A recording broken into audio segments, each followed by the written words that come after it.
SwayamPrabha. Digital India. Educated India.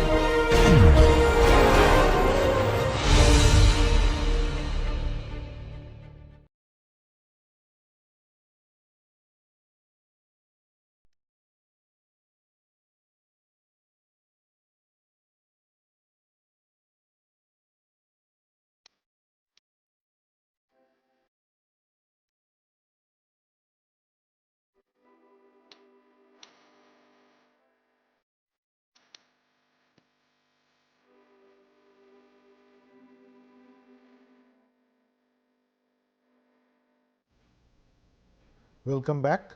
In lecture 34, we will talk about sewage systems part 2. So, the different concepts that we will cover in this lecture are on upflow aerobic filters, aquaprivy, package septic tanks, and then advanced systems, on-site systems, septage, cesspool, chemical toilets, and night soil digesters. So, first we will start with the upflow anaerobic filter. So, in our last lecture we have discussed about septic tanks. We have talked about disposal of the effluent that comes out of the septic tank via dispersion trenches and soakage pits, and this is alternative system where we don't disperse this particular effluent, but instead we treat it further, right. So, upflow anaerobic filters are secondary treatment of septic tank effluent, and it could be possible through low cost. So, it is suitable for areas where leaching systems are not effective for effluent disposal. Not everywhere we have got very porous soil. So, we can have dense soil with high water table. So, in those cases we cannot disperse we cannot have dispersion trenches or this soak pits. So, in that case we have to actually treat the effluent before releasing it into the open drains or for land disposal. So, it could be constructed as an individual unit, separate unit altogether, but it could be also constructed as an extension of the septic tank. So, an aerobic filter, anaerobic filter is used. It's basically nothing but a fixed bed biological reactor, and also it is submerged. Now, what is a biological reactor? A biological reactor is somewhere where the bacteria works on the effluent or any kind of wastewater, and it actually eats the waste in that or breaks down the impurities in that into simpler matter, and then that actually is basically secondary treatment that we have already learnt during our water supply as well. So, that means in this particular design you can see that it is one unit anaerobic filter integrated with a septic tank. So, the first chamber where water is coming in, see this is water comes in, this is the settlement happening. So, this is sludge that is being formed, and then water goes up. So, this is basically the septic tank, right. Now, water goes over here and then it is channeled like that, there is a wall baffle over here, and then it is allowed to go in. And what is over here? This is that brick bats or this filter media that is present, which houses all the bacteria, and upflow the effluent flows upwards from this, and then it can go, when it goes via this, then automatically it gets treated, the effluent quality improves, and then it goes up and then it goes out, right. So, this is basically a system where we have both the septic tank as well as we are treating the effluent that comes out of it. So, media is the media that we use is basically stone and burnt bricks, and effluent is introduced from the bottom. Microbial growth on the media makes digestion possible, and it leads to around 70% of BOD removal, which is pretty effective actually. So, effluent is clear and free from odor and low volume of sludge. A little sludge also is there, and the effluent of the upflow filter can be discharged into nearby drains, because almost we have removed the entire BOD. So, there could be also another design where multi-chamber anaerobic filters are also designed, where we have got this the first chamber of the septic tank, this is the second chamber of the septic tank, the same as the septic tank design that we have learnt earlier. Then we are allowing the effluent to come down over here, and then these are the upflow filters anaerobic filters.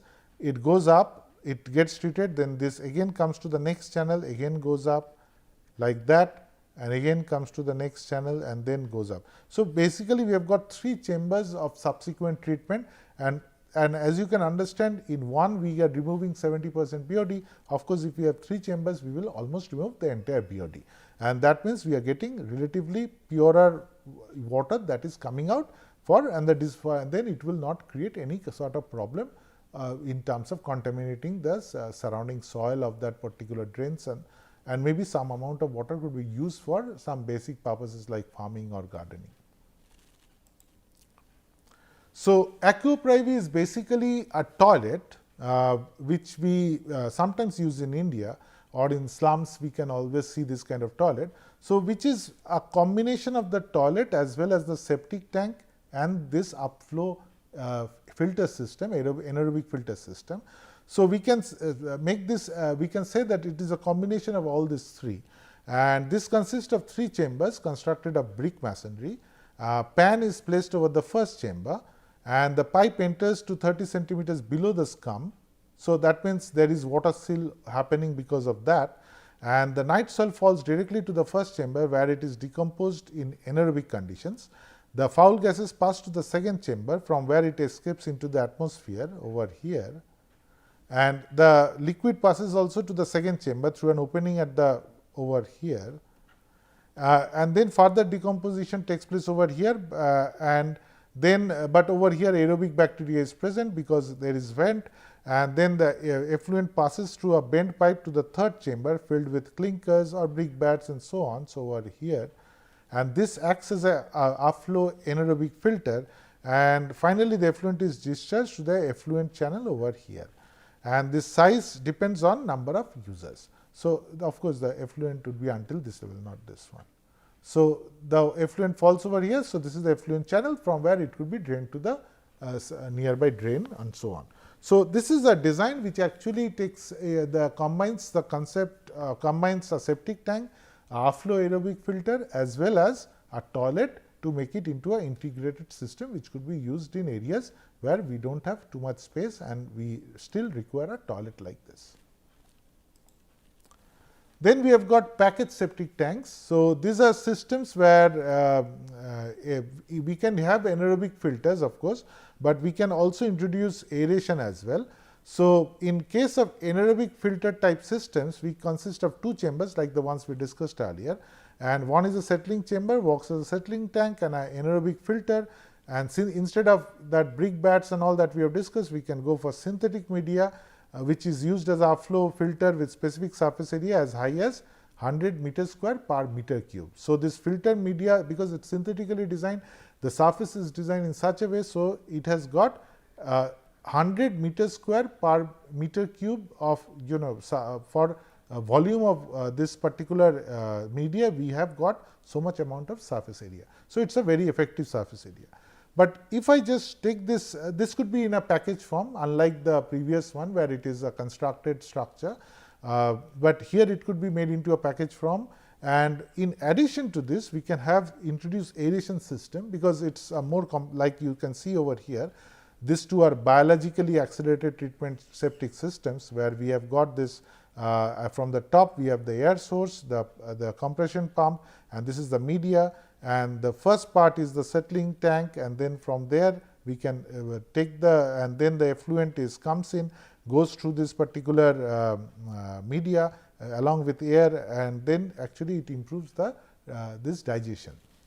So, contact aeration tank after the septic tank, this is similar to the Japanese Jokasu system, fixed film plastic media with high specific surface area, same as one we discussed, with continuous diffusion of controlled air via blower, and 80 to 90% for BOD and suspended solids are removed. So, that you can see it is a very effective system, and because we are passing air, this is we will discuss in later, that means with passing of airs, the aerobic processes can take place, and the mixing is much more efficient, and that actually helps in the digestion process. So, along with air as well as the filter media together helps in removal of 80 to 95% of BOD as well as all suspended solid that is there in that particular this septic sewage or this excreta.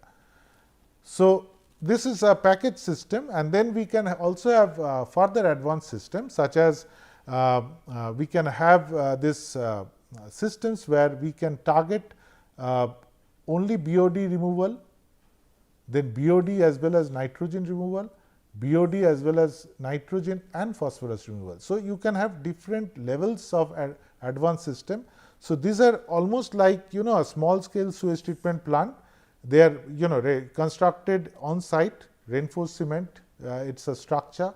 The pipes and all that are used could be GFRP, glass fiber reinforced plastic, or steel pipes, steel plates, that could be used in construction of this kind of structure. Then there could be the processes that are used are membrane separators or flocculation separation or activated carbon absorption. So, different complex processes could be used. Membrane separator is we use a membrane, and the content of the the sewage is on one side, and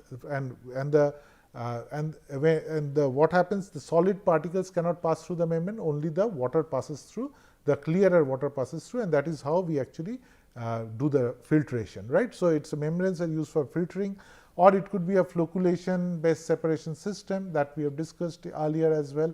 That means, we use coagulants and flocculation and then we mix it, that flocculation, and then we can separate it through sedimentation, or we can use activated carbon as well. And the capacities could be also small scale, medium scale and large scale, like up to 12 people, up to 100 people, or up to 1000 people. So, when it is like 1000 people, it is almost like a decentralized system. Then we come to the septage treatment, as we have discussed earlier, that this is very, very important, particularly most in Indian urban areas. Many of our homes we use septic tanks, and this needs to be cleaned at certain interval, and after the municipality sends a vehicle which actually pumps the content of the septic tank, then it has to take it for further treatment. So, that is what how we deal with the septage part. So, sludge from septic tank has to be removed every 2 to 3 years, and these are removed by mechanical means and then carried for further treatment or disposal. The mixture of liquid and sludge is referred as septage, and this has got very high BOD load. And since this load is uniform, collection logistics is easy to set up, and we can do this septage treatment in different ways. One is we can treat it in the existing sewage treatment facility. We can treat it in a special sludge treatment facility only dedicated for septage treatment. Why we do that? That I will come later. And then solar drying on floor. So, we can just let it dry. So, that is possible. So, if it is treated in an existing sewage treatment facility, then there are multiple options. For example, at S1 and S2, that is septic addition to liquid stream. So, we have got a standard sewage treatment plant where there is a bar screen, there is a grid chamber, then there is a primary clarifier. So, this is where sedimentation happens. Then there is the aeration tank or trickling filter. We will learn this in detail later on. But anyway, just to give you a brief idea, you can always revisit this particular lecture after you learn that part. But that means aeration actually helps in mixing air with the sewage, which helps in generation of scum, which has got a lot of bacteria inside. This actually helps further increases the digestion. And then there is a secondary clarification because of the scum formation and further sedimentation and digestion. We have a secondary clarification through which we can reduce sludge as well. So, primary clarifier results in sludge, secondary clarifier results in sludge. So, we have a thickener which actually removes the water from the sludge and actually thickens it, and then we can actually have a dewatering device. Once the sludge is there, we can even take further water out of that, either by mechanical means by pressing on the sludge, and then the solid part can go for landfill or composting or for incineration, and the water part can again be sent back into the normal channel over here, means into the waste treatment system itself, back into the system. So, once from secondary clarifier, whatever water is coming out, the effluent that is coming out, we treat it with chlorine for disinfection, then it is let out, right. So, this is the basic treatment unit. Now, the sludge that is being collected from a septic tank for a particular urban area, that could be brought to the sewage treatment plant. We can directly add it at the beginning, that means with the sewage that is coming to the treatment plant, we just add it over there. So, it goes through the entire process, or we can, because it does not have any kind of coarse material or grit inside or stones and all this thing inside, we can directly add the septage over here at this particular point, or we can fill that well, we can put it before aeration, or we can put it in the sludge digester directly, or we can put it in the dewatering device directly. So, depends. So, we can add this at different locations depending on what kind of treatment we are trying to achieve. Now, the next problem will probably give you a small idea on this. Let us assume that in an existing STP in a particular urban area, there is spare capacity. That means, it is able to take in more amount of sewage to be treated or sludge to be treated. Septage volume maximum around 5% of the STP treatment volume. That means, the total amount of sludge is generated out of this treatment is maximum 5%. BOD load is the one which we have to be careful about. That means, how much the entire system is designed to take care of the BOD load, right. So, if you that means, the design of the processes that we have done result in a certain percentage of BOD removal. So, that is the design of this septic tank, the design of this sewage treatment plant has been done like that. So, that means, we have designed it over so that the BOD load at STP is 300 milligrams per liter of BOD could be removed. That means, for each liter of sewage, 300 milligrams of BOD could be removed. Okay. So, that is the design based on the processes that we have put in, it is able to remove 300 milligrams of BOD. Now, let us assume the septage volume that we are getting by cleaning per day in that urban area comes to around 4000 milligrams per liter. So, this is the septage volume, that is considering this this 3% is with this is the total volume of this is the total 3% is septage, and this total volume of this one is 4000, but 3% of that is actually the BOD load, right. So, design capacity of the STP is 1 million liters per day, let us assume that. So, we can say that well, the entire capacity is not utilized. So, we say that actual operating capacity is around 0.65 MLD, because there may be multiple sedimentation chambers, maybe not all of them operate at any point of time. So, we say that 0.65 MLD is the operational capacity of this particular tank, of this particular STP, sewage treatment plant. So, BOD load that it is able to take care of is 0.65 MLD into 300 milligram per liter. So, that comes to around 195 kilograms per day. So, that is the amount of BOD load it can take. Now, what is the BOD load of that septage? It is 0.03 MLD into 4000, which comes to around 120 kilograms per day.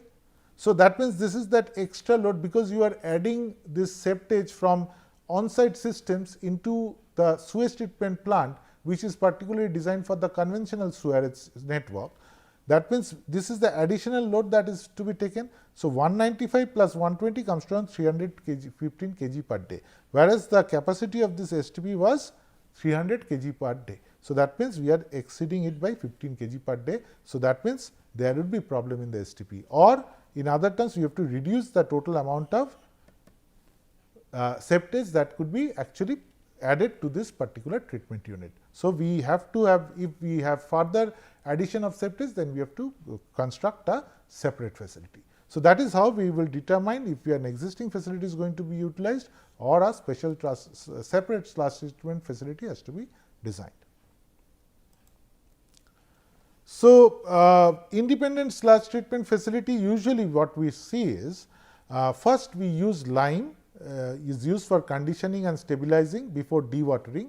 So, that means before we remove the water from this septage, we first add lime to it, and we usually do mechanical dewatering. So, as you can see over here, that this is that septage is brought in, this is the holding tank for septage, and then it is there is a pump which actually pumps the septage. This is a sludge feed pump which can pump the sludge volume, and this gradually is brought to a flocculation tank where it is mixed, maybe some amount of polymers are mixed with that, and then it goes into this mechanical device where dewatering takes place.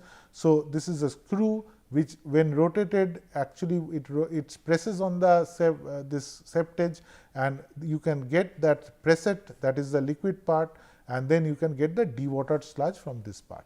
So, that means again we take out water from the septage, that means we get effluent from the septage and we get the dewatered sludge. So, that is actually reduced volume of this particular sludge. So, dewatered sludge after drying could be used for composting and used as organic fertilizer, and this drying could be achieved in sludge drying beds like this. As you can see in this image, these are sludge drying beds where we have just put in the dewatered sludge and it is getting dried, or sometimes septage also could be put into this kind of drying beds, and also dewatering can take place through evaporation as well. Effluent to waste stabilization, then effluent goes into this pressette or effluent goes into the waste stabilization pond on aerobic baffled reactors for further treatment. Anaerobic upflow reactors we have already learned, or constructed wetlands, or their combination, or any of the combination of all this particular either a stabilization pond or a combination this constructed wetland and so on. So, again we will learn about designs of stabilization pond in the later on module. So, the septage process selection, which one we will choose, should it be put into the existing facility, treatment facility, or independent facility, or this kind of open dewatering in these beds. This depends on land availability, site conditions, buffer zone requirements, hauling distance, the distance the septage has to be carried, fuel cost, labor cost, disposal cost, and other legal and regulatory requirement.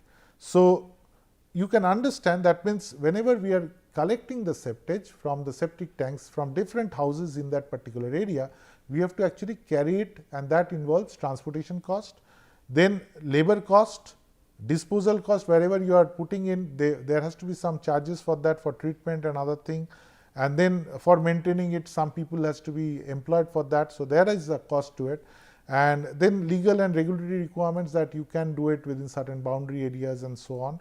Within certain areas, like we have to keep it far away from maybe some water sources or from residential areas and so on. Then land availability, if land is not available, we cannot go for this kind of drying beds. And then buffer zone requirements, all these things plays a role, and we can create we can evaluate different options that we have got and find the ones with the least cost, or the ones which is the most convenient option available, we can choose that. So, septage goes into aerobic digester, then once that is done, then we can put it in a sludge drying bed, and then after that we can either the solids can be used as fertilizer and the liquid goes as effluent, which could be again used in horticulture. So, this is the more or less design of a septage treatment, and these are the different designs. Either it could be independent facility, or it could be a part of the septic, the sewage treatment plant, and so on. So, we also have got other kinds of toilets, like for example, not toilet or treatment options, like for example, there is a cesspool which is basically a rectangular or a circular chamber lined with bricks without mortar in a honeycomb pattern. So, I have already shown you the honeycomb pattern earlier. So, this is just a chamber, and it is basically a sort of a community chamber where multiple toilets can be connected into this particular chamber, and water is absorbed into the surrounding soil and covered with a slab with a hole to allow escape of gases, and when the cesspool is filled up, the contents are removed manually or through pumping. Almost similar to this sort of a it's a chamber created in the ground, some amount of infiltration takes place. When it gets filled, it has to be cleaned. So that's the process that is followed in this. And then we have got chemical toilets. These are primarily used as temporary structures, and these structures are maybe during some events and all. This kind of toilets could be brought in, and then this has got a metal tank inside, and it is filled with concentrated solution of caustic soda, and excreta is totally sterilized and liquefied when it comes in contact with caustic soda, and it's free from odor. So this is sort of a chemical toilet, or it could be also mobile toilets are also could be designed like this.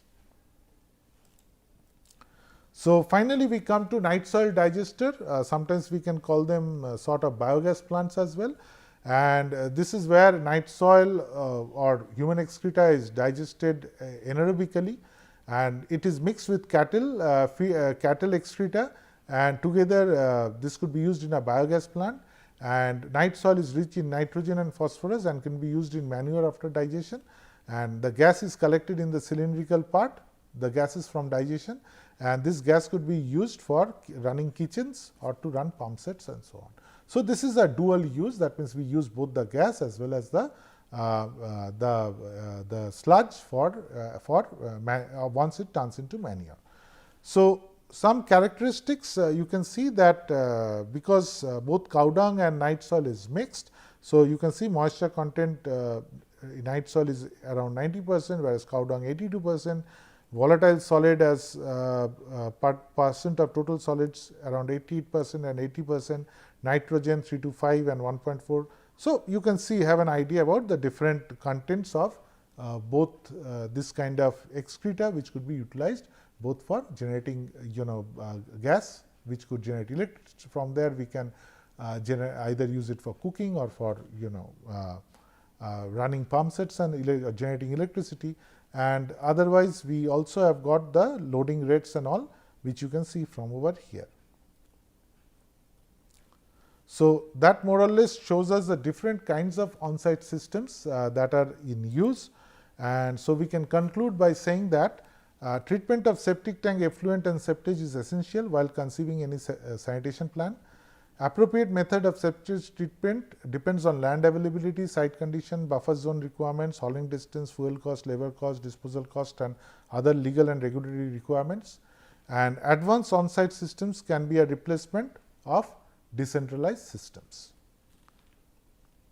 As we have seen, because we have seen on large advanced, this could be for large scale systems, which could be a replacement for decentralized systems. So these are some of the references that you can look at. Thank you.